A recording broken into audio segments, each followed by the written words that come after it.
Je ne veux pas me tromper, je sais que le titre est en français, mais mon français oral n'est pas très bon. Donc, j'apprécie le service de traduction qui m'est offert pour pouvoir vous partager cette information. Alors, c'est une analyse que nous avons menée, financée par le fédéral.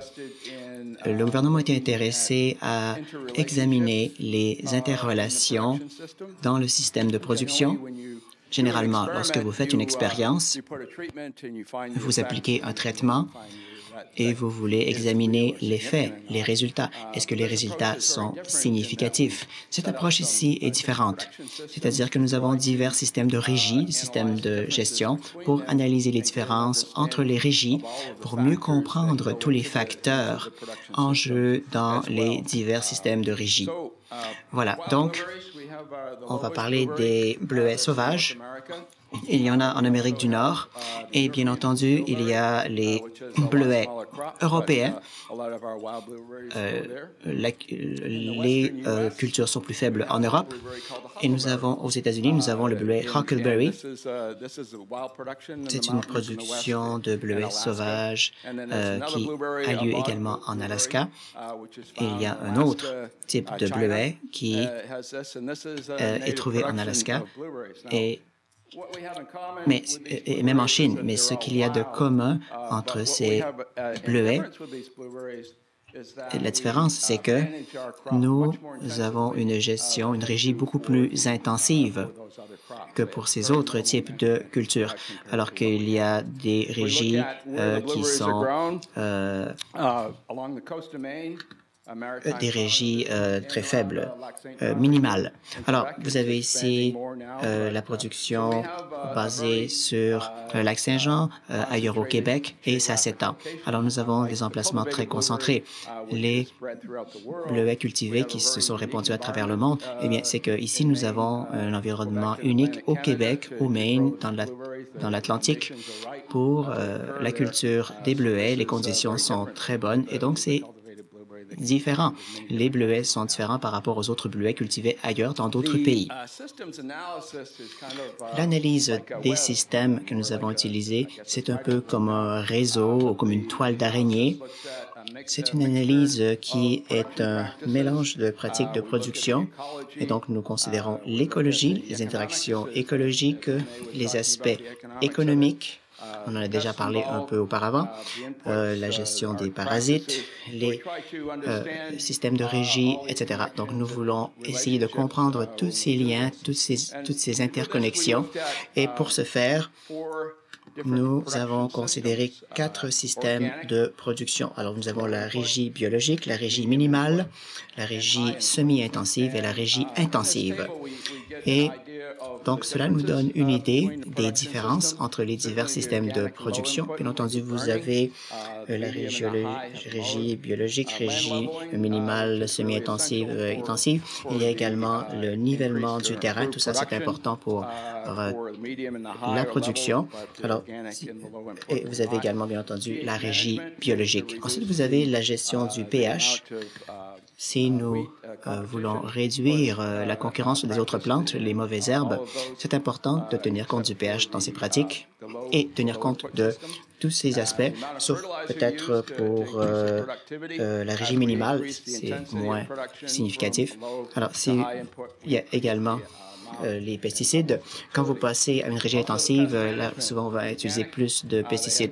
Il y a également la régie biologique qui utilise peu de produits chimiques, peu de pesticides jusqu'à la récolte. Alors, il y a des producteurs biologiques qui vont utiliser même des animaux sur leur culture. Donc, il y a diverses approches et cela également a trait aux fongicides. Il y aura différents niveaux d'utilisation de fongicides. Ensuite, il y a l'irrigation. Le système de régie intensive, c'est celui qui utilise les systèmes d'irrigation les plus avancés. Vous avez également la pollinisation, qui est un facteur important dont il faut tenir compte. Avec les systèmes de régie intensive, il y a jusqu'à 7 ruches qui sont utilisées versus la régie semi-intensive, 2 et régie minimale, une seule ruche très souvent. Alors, vous avez également la culture. Bien entendu, il y a la culture manuelle pour la production biologique et c'est mécanisé pour les régies intensives. Cela vous donne une idée, ces photos vous donnent une idée des champs. Donc, vous avez à gauche le biologique. À droite, vous avez faible régie. En bas à gauche, vous avez régie semi-intensive. En bas à droite, intensive. Donc, ça vous donne une idée des champs. Et nous avons également les champs qui sont distribués dans notre région le long de la côte du Maine. Et nous tentons d'avoir une distribution égale de ces divers systèmes de régie dans chaque zone. Et dans la régie intensive, c'est le seul endroit où ils avaient des systèmes d'irrigation cohérents. Donc, ils ont dû être concentrés dans une seule zone principale en ce qui a trait à la régie intensive. Donc, ça biaise un tout petit peu les résultats. Alors, cette analyse structurelle, cette modélisation a utilisé un programme et des équations spécialisées pour effectuer l'analyse. Ça veut dire qu'on a considéré les relations existantes entre divers facteurs et nous considérons les relations entre le rendement, les fertilisants, et nous voulons voir est-ce que c'est positif ou négatif comme relation. Mais nous avons considéré toutes les relations, mais celles qui vont être les plus importantes, les plus logiques. Ensuite, on les décrit avec ce que l'on appelle des coefficients de corrélation, c'est-à-dire que nous avons des échantillons de culture avec des associations faibles. 3 astérix, c'est une association dite forte. Et ainsi, on peut effectuer les différences entre ces relations. Quelles sont les relations qui sont fortes, faibles et celles qui sont positives et négatives. Et dans l'étude elle-même, nous avons examiné divers facteurs. L'un des facteurs, c'est l'année. L'autre, c'est les 4 systèmes de régie et également l'emplacement. Où se situent ces champs? Certains champs sont moins bons que d'autres de manière inhérente. Donc, c'est quelque chose qu'on ne peut pas changer. L'état du champ, on le reconnaît. Et vous avez des groupes, des grappes de résultats à l'écran. Donc, vous avez le système de régie intensive et semi-intensive qui est tout près, et les systèmes de régie minimale et les systèmes de régie biologique sont en bas et sont rapprochés également. 25 de la variation d'une année à l'autre. On sait que les cultures changent chaque année, d'habitude selon les cycles de production. Et selon l'emplacement des champs, on parle de 35 mais le système lui-même, les régies ont un impact significatif. On peut contrôler 40 de ce qui se passe dans les champs de bleuets en contrôlant la régie.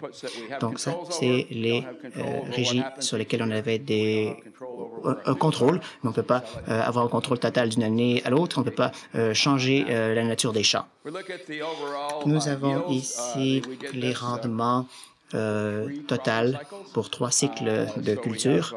Donc, nous avons 3 cultures ici, bio, et la régie minimale, c'est un rendement plus faible un peu, mais vous avez la même différence de statistiques. Également, la régie semi-intensive et la régie intensive ont une moyenne plus élevée chaque année, et nous trouvons également qu'il n'y a pas de différence significative d'une année à l'autre, même si, à travers le temps, la culture la plus élevée, c'était pour les régies intensives et le résultat le plus faible, c'était pour la régie biologique.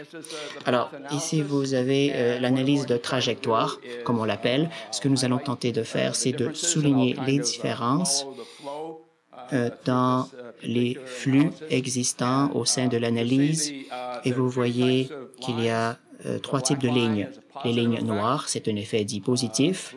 En bleu pointillé, c'est un effet dit négatif.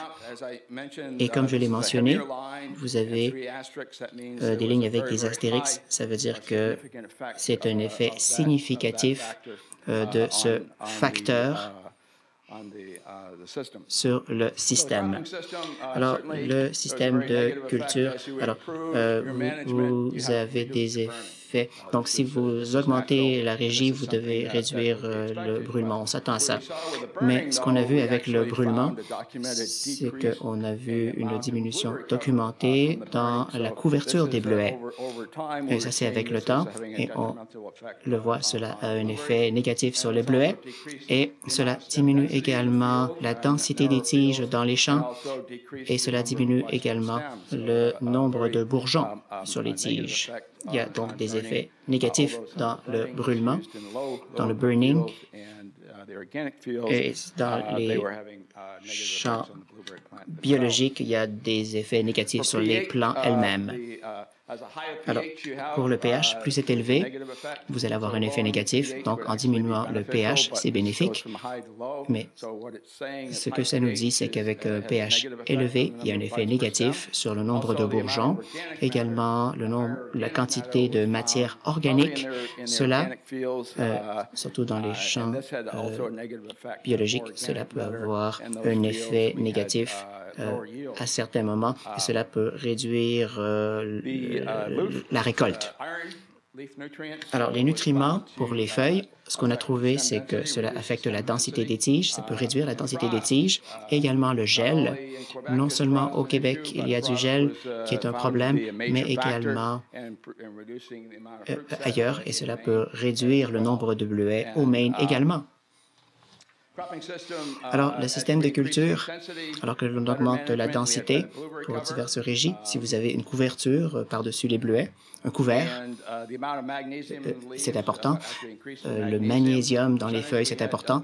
Avec plus de magnésium, vous avez de meilleurs bourgeons sur les tiges. Et si vous augmentez l'aluminium, on a trouvé que ça affecte la densité également. On n'est pas trop certain de la relation. Ça pourrait être relié également au pH.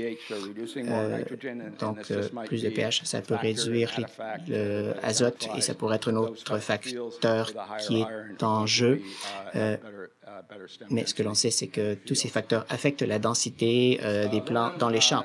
L'aluminium, comme je l'ai déjà dit, cela augmente la densité des tiges et vous avez le nombre de bleuets par tige. Donc, plus de tiges, plus de récoltes. On s'attend à ça. Et donc, ces deux relations, le nombre de bourgeons et le nombre de la densité des plants, c'est relié entre. Alors, ensuite, il y a la pollinisation.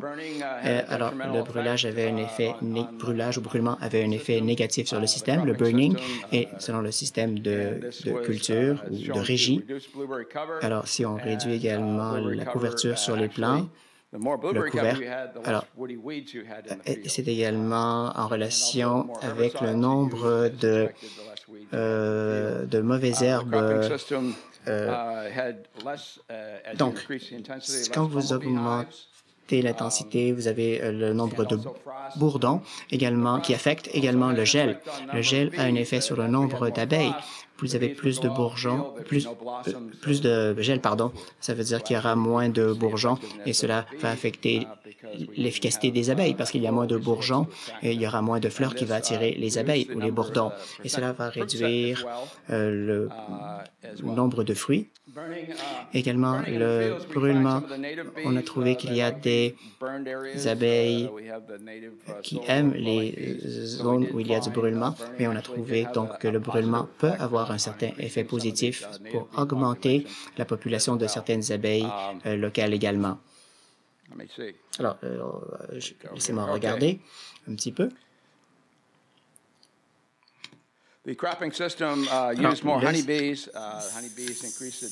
Alors, si vous augmentez le nombre d'abeilles, vous augmentez la densité et on l'a vu également quand vous avez plus de bourdons et vous avez plus d'abeilles domestiques. Certains de ces bourdons que vous amenez, les reines vont faire en sorte qu'il y aura des bénéfices à travers les années. Ce n'est pas la même chose avec les abeilles domestiques, toujours. Alors, si vous avez plus de mauvaises herbes, ça va affecter la population. Mais plus d'abeilles, en général, ça améliore la productivité en termes de ces mauvaises herbes ligneuses également. Alors, plus vous avez d'abeilles, plus vous avez de production et cela est également également relié au nombre de bourgeons par tige. Le prochain facteur, c'était les parasites, les insectes. Encore une fois, selon le système de régie, le brûlage a un effet négatif et cela réduit également le nombre d'araignées. Les araignées, qui sont des prédateurs importants pour certains parasites, pour certains insectes. Donc ça, c'était une conséquence négative, la réduction des araignées. Et nous avons vu également que si on augmente l'intensité de la régie, on va réduire le nombre d'araignées. Et si vous utilisez des insecticides, c'est la même chose. Donc, plus ça devient intensif comme régie, vous allez avoir un effet sur les prédateurs. Si on avait plus d'araignées, on pourrait mieux contrôler les parasites. Et donc, en ayant moins d'intensité dans la régie, on peut avoir un certain contrôle biologique des insectes. Avec les insecticides, on a diminué certains prédateurs et ces prédateurs, s'ils étaient là, cela augmenterait le TRIPS. Encore une fois, c'est une conséquence négative de l'utilisation de certains pesticides. On a trouvé que l'aluminium foliaire également est en corrélation avec plus de TRIPS, meilleure croissance de la plante, mais plus d'aluminium, il y a plus de TRIPS dans les champs. Alors, le TRIPS réduit la quantité de fruits, donc cela affecte les rendements des bleuets. Si vous voyez une régie qui utilise plus d'insecticides, ces insecticides vont contrôler les mouches. Alors que les mouches du bleuet, et donc vous allez également avoir les larves de mouches de bleuet qui sont affectées, et plus de fertilisants, on l'a vu, plus de phosphore dans le sol ainsi que dans les feuilles, mais également pour certains de ces insectes en termes de cécidiumie du bleuet, cela fait en sorte que cela pourra augmenter parfois le nombre d'insectes avec certains fertilisants. Le bore, ça augmente également la cécidiumie du bleuet et cela pourrait amener à une meilleure croissance. Et la cécidiumie du bleuet peut également réduire le nombre de bourgeons et cela est fortement relié à la récolte. Les pathogènes et les maladies, c'est ce qui est le plus compliqué à comprendre dans ce système. Nous avons 3 maladies principales, la Promolopsis qui tue le sommet des plantes et nous avons les maladies à la base des plantes et vous avez les autres maladies dans la production des bleuets. Alors, pour le système de régie ou de culture, nous avons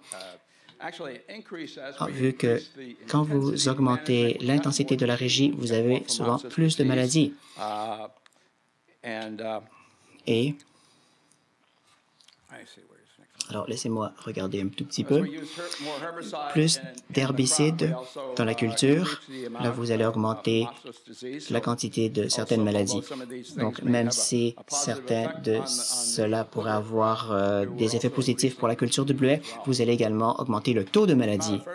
Alors, avec les fertilisants, maintenant, on utilise le V8. On a vu que ça a un effet négatif sur les pronostics selon les années. Alors, il y a un effet différent avec les fertilisants. Vous allez réduire les maladies, réduire le pH du sol également. D'accord. Alors, cette relation juste ici provient du système de culture. Et à nouveau, quand vous augmentez l'intensité de la régie, vous allez augmenter la quantité de taches foliaires que vous avez dans les champs. Et vous avez ici la longueur de la tige, l'intensité de la tige et le nombre de branches. Donc, plus c'est compact, plus la croissance est compacte, plus la croissance est meilleure. Et nous avons vu également qu'il y a plus de taches foliaires sur les champs. C'est peut-être parce qu'il y a plus d'humidité, l'environnement pourrait être différent, avec la circulation de l'air qui est différente. Cela pourrait mener à plus de maladies dans les champs. Et le système de régie, on a trouvé que plus de fongicides va réduire la Phomopsis. Et cela va réduire également le nombre de taches foliaires avec les fongicides et cela réduit également le nombre de taches. Alors, les fongicides sont très efficaces contre certains des effets qui empêchent la croissance des plantes. Le boron foliaire diminue la quantité de taches foliaires. Les fongicides réduisent également le nombre de pourritures sclérotiques et si vous avez tendance à avoir des taches foliaires, alors plus vous en avez, plus vous avez de maladies et plus vous allez avoir les trois maladies ensemble. Ça va augmenter en soi-même, mais vont être encouragés par la croissance de la plante aussi. Alors, certaines taches foliaires, cela est relié à des cultures réduites. L'aluminium foliaire a un effet positif sur à nouveau la Mummy Mary disease. Alors, on sait qu'il y a un vecteur de spores pour la pourriture sclérotique. On parle de la pourriture sclérotique. Alors, les spores sont un vecteur et plus vous avez d'abeilles, là, vous allez augmenter parfois certaines maladies. La pourriture sclérotique également diminue le nombre de fruits et ça réduit également le nombre de bourgeons par tige et c'est relié également au rendement. Et le dernier facteur que nous avons examiné, c'est les mauvaises herbes. À nouveau, le brûlage a un effet négatif et comme on s'y attend, le brûlage également réduit la quantité de couverture de bleuets, comme on l'a montré plus tôt. Et selon le système de régie, cela augmente la quantité de couverture de bleuets. Quand vous avez plus de régie, plus de gestion, vous utilisez plus de fertilisants et vous allez avoir une meilleure production de bleuets. Mais la couverture des bleuets a un effet négatif sur les mauvaises herbes. Donc, plus vous avez de bleuets, si vous avez une bonne croissance de bleuets, ça a un effet positif, c'est un facteur positif. Et, laissez-moi voir, quelle est la prochaine? Ah oui, les fertilisants. Alors, selon le système de culture, plus de fertilisants, ça signifie plus de potassium dans le sol et ça signifie plus de mauvaises herbes dans les champs. Alors, le phosphore diminue en fait la quantité de mauvaises herbes dans les champs et le nombre de fertilisants va réduire le pH, ou plutôt augmenter le pH, et c'est un effet positif dans les champs. Et à nouveau, les mauvaises herbes elles-mêmes, bon, les herbicides vont contrôler les mauvaises herbes, mais si vous avez plus de mauvaises herbes, vous allez avoir moins de bourgeons et on sait que ça va réduire le rendement à la fin. Donc, plus de bourgeons, ça veut dire un meilleur rendement à la fin.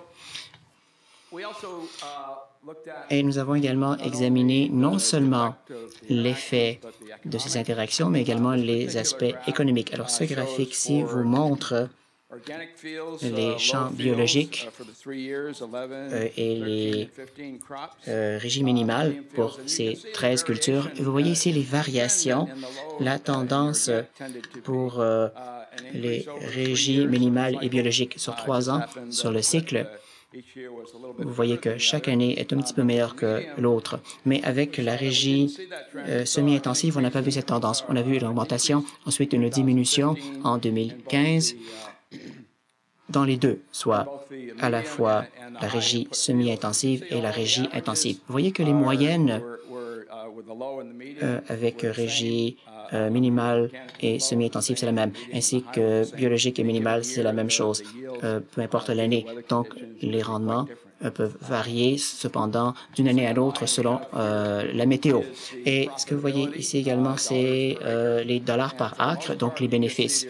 Donc, on voit que la culture biologique est avec beaucoup de bénéfices. Donc, ça, c'est un marché à valeur ajoutée, créneau, qui donne de bons bénéfices. Cela ne peut peut-être pas être fait à grande échelle, peut-être seulement une partie des champs peut être à valeur ajoutée biologique. Également, les champs biologiques sont souvent plus petits, souvent moins de 10 hectares, à cause des normes, à cause des normes qui exigent la non-utilisation des produits chimiques, sauf pour le soufre. Donc, souvent, ils doivent utiliser la récolte manuelle pour contrôler les mauvaises herbes. Et donc, ici, avec les régies minimales, sous zéro, ça veut dire quoi? Ça veut dire que dans les 3 cycles, en moyenne, ils ont perdu de l'argent, faible bénéfice. Donc, la stratégie de ne rien faire, de penser que vous allez avoir des bleuets qui vont vous donner des bénéfices, ça ne marche pas. Alors, si vous avez un peu de régie, vous allez avoir certains bénéfices, soit vous avez un retour avec un prix plus élevé, ou vous allez avoir un retour d'investissement avec des produits à valeur ajoutée. Sinon, si vous n'investissez pas, vous n'allez pas avoir de bons résultats. Alors, pour la régie semi-intensive, excepté pour la 3e année, il y a eu certaines difficultés, mais il y a eu des blessures sur les plantes. Je vais parler de cela plus tard dans ma prochaine présentation. Donc, on a vu des réductions de production. Et globalement, si vous voyez les régies semi-intensives versus haute profitabilité, même si les champs à haut niveau de culture avaient des coûts plus élevés. Donc, en moyenne, la régie semi-intensive était meilleure que la régie intensive. Alors, si vous investissez dans les régies intensives, dans le système d'irrigation, ça coûte très cher pour la régie intensive et souvent, ça ne paie pas en retour. Ça ne va pas se repayer en une seule année. C'est à considérer. Et voici le produit que je mentionnais. Le bleuet sauvage, ils prennent des bleuets séchés, ils ont un séchoir solaire, ils prennent les feuilles et ils mettent ce produit dans un petit contenant et ils le vendent surtout sur l'Internet. Alors, les marchés pour les fermiers. Alors, c'est plutôt un créneau, mais on voit qu'avec le bon produit, on peut devenir très compétitif et améliorer la productivité et le rendement, si vous pouvez l'exploiter. Alors, en conclusion, le système de gestion lui-même et les intrants ont donné la plupart des variations. Alors, c'était le dernier effet pour l'année. Alors, le rendement pour minimal ou la régie minimale, la régie semi-intensive, mais surtout les deux groupes ont été différents.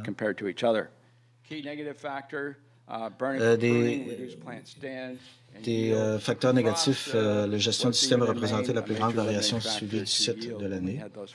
Alors, lorsqu'on a eu ce gel, le rendement, aussi le brûlage pour la taille a réduit le peuplement et le rendement de la plante et les facteurs, aussi on a une perte aussi à cause des insecticides. Alors, on a des effets négatifs et positifs. Aussi, la pourriture sclérotique et les maladies de feuilles ont réduit le rendement et les bourdons ont augmenté la pourriture sclérotique. Des niveaux plus élevés aussi, la prise en charge ont augmenté la maladie et ont nécessité plus de fongicides. Alors, stimuler les plantes et la croissance, on a découvert qu'on a eu un accroissement de maladies aussi. L'aluminium aussi a augmenté la pourriture sclérotique. Les effets positifs de notre étude, le nombre de bourgeons par tige et ensemble de fruits étaient constamment corrélés avec un rendement plus élevé. Alors, l'important d'avoir le nombre de tiges appropriées et les fleurs était nécessaire. Aussi, l'augmentation des intrants, des pollinisateurs est un facteur majeur d'amélioration du rendement. Alors, quand on a cette courbe, c'est de trouver donc ce point central qui est important. Aussi, l'amélioration de la santé des plantes avec les engrais et l'abaissement du pH du sol avec du soufre et avec la matière organique supérieure a amélioré le rendement de la feuille B et a réduit la tache foliaire. Aussi, protéger les pertes causées par les mauvaises herbes, les insectes et les maladies. Aussi, nous avons vu pour le rendement et le rendement. Alors, si le système de production d'intrants biologiques était organique, alors faible rendement, la valeur biologique et les ventes fraîches et les produits à valeur ajoutée ont produit les bénéfices moyens globaux sur les petites exploitations. Aussi, les régies semi-intensives ont produit le bénéfice le plus élevé et aussi les régies minimales ont perdu aussi plus d'argent. Alors, c'est aussi la simulation du risque a révélé que tous les systèmes où les régies pourraient être rentables, surtout pour les les intrants semi-intensifs. Alors, pour avoir de l'assurance, avoir assez d'assurance pour contrôler la perte les récoltes, pour augmenter la récolte. Encore une fois, c'est toujours un équilibre de trouver le bon milieu. Et pour vos propres champs, votre propre productivité, nous avons sur notre site Web des budgets partiels que nous appelons. Nous avons des budgets, des formulaires d'inspection où vous pouvez rentrer vos coûts intrants et aussi vos coûts pour le rendement. Et alors, on utilise ces outils pour non seulement, mais aussi votre connaissance de vos champs pour comprendre combien vous devez investir et aussi, à un moment donné, il va y avoir des temps difficiles. Alors, nous devons nous assurer que nous avons avoir des investissements stratégiques pour continuer à produire des bleuets. Alors, ceci étant dit, est-ce qu'il y a des questions?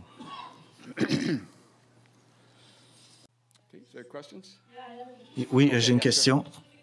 C'est une question spécifique, mais je veux m'assurer que je comprends bien.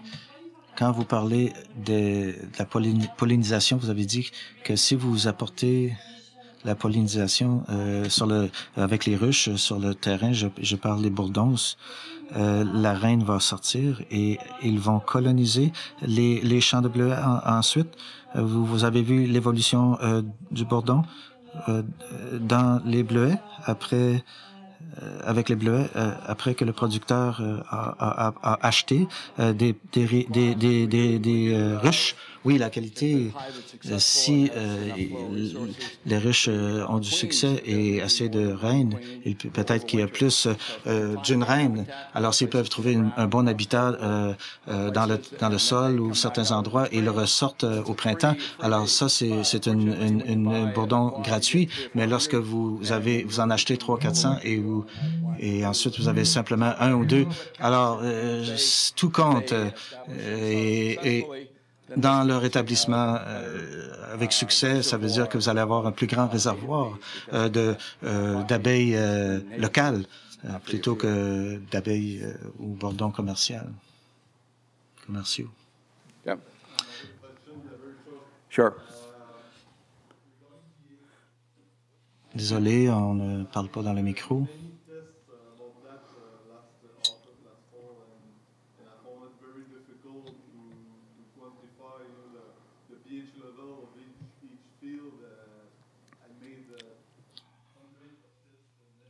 Parle des niveaux pH, je peux pas tout comprendre.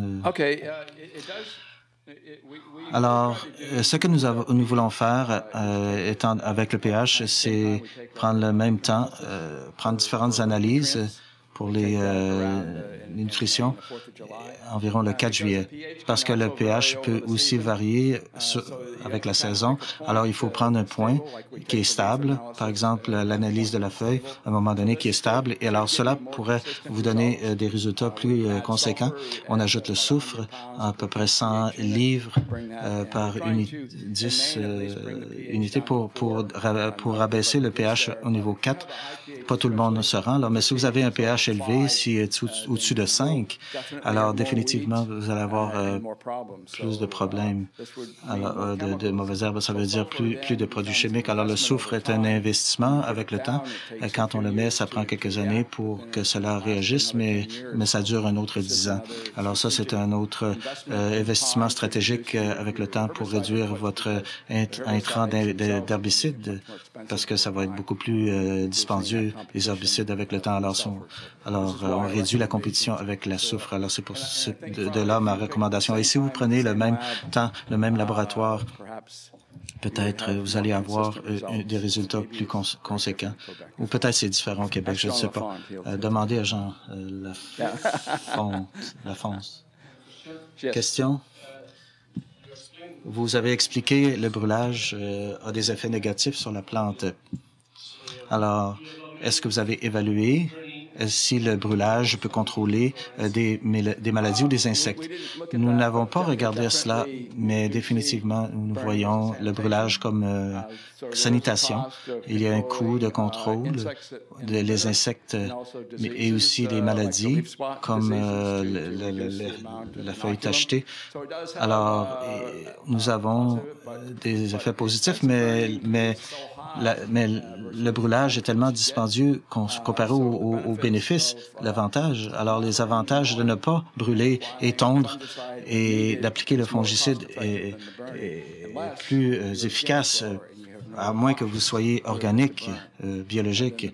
Et donc, le brûlage, à ce moment-là, devient votre outil que vous avez pour contrôler tous ces autres insectes et maladies. C'est pas universel. Par exemple, la larve du bleuet dans le sol, pas d'effet. Alors, il y a beaucoup d'effets.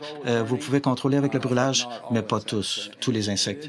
Et ça aide, mais en même temps, avec le temps, dépendamment de l'intensité du brûlage, nous avons eu un chercheur dans Moody Trevett dans les années 70, il a vu des colonies qui rapetissaient avec le temps, avec le brûlage. Et nous avons documenté que le brûlage peut être difficile pour les plantes, pour les bleuetières.